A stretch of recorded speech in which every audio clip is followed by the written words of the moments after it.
ES trended higher all week after the look below and fail on Friday. Now we have FOMC coming up this week.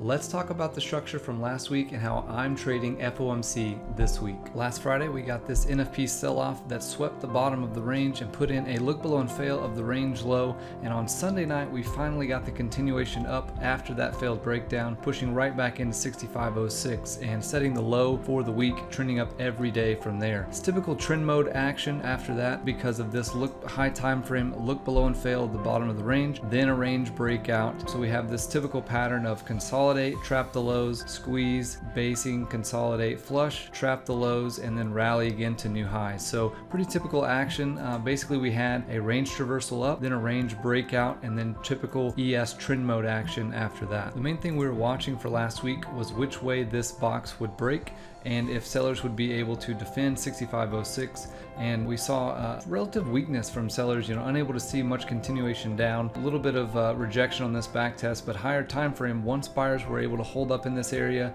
except above 65.06 and get this range breakout. It was favored continuation up to new all-time highs from there. Relative weakness from sellers continued last week. The best setups on the short side were that 65.06 initial back test Sunday night, and then a few other look above and fail setups of the overnight high or prior day high here on Tuesday, look above and fail, and then did see a bit of a sell-off from there. And same thing again on Wednesday, they got a little bit of a sell here, the prior all-time high did get a fade, but again all of those dips were bought. Any flushes that swept the overnight low or prior day low ended up trapping and just fueling momentum for the next leg up. On the other side, the best longs last week, multiple failed breakdowns of overnight lows or prior day lows. You can see overnight low here, swept for a failed breakdown, and then again into the close. We saw this multiple times on Monday, Tuesday, and Wednesday, where we'd get a little intraday downtrend, sell off, and then trap into the close and squeeze back into the close, run overnight. We saw this again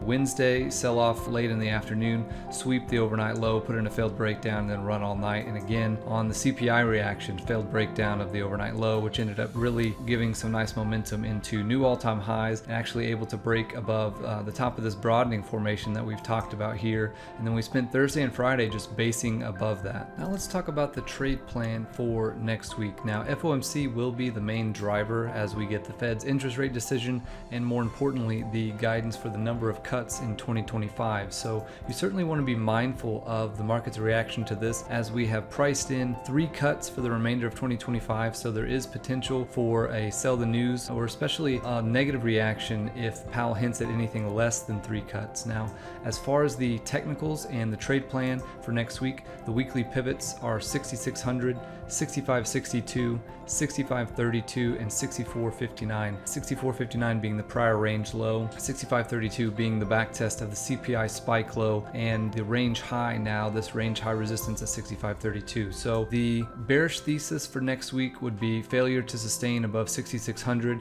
or 6584, failure back underneath this broadening formation trend line that then goes to back test 6562 and sees failure of 6562 all the way back into 6532. There could be a much larger fade on the failure of 6532 next week, especially if this fails and is reoffered. This would favor a range traversal back down the prior week range into the prior range low at 6459. The bullish thesis for next week is that buyers defend the back test of 6562 or 6532, especially a look below and fail of that CPI spike low, which would then favor rotation back higher into 6584. And overall buyers will need to clear 6600 in order to see continuation up into 6525, 6650. The top setups that I'll be watching next week on the short side, can watch for a look above and fail of the Friday high that would then target rotation back down into 6584 and potentially continuation down if 6584 fails. You could also look to be short if 6562 is offered for rotation into 6532. For longs, I would be looking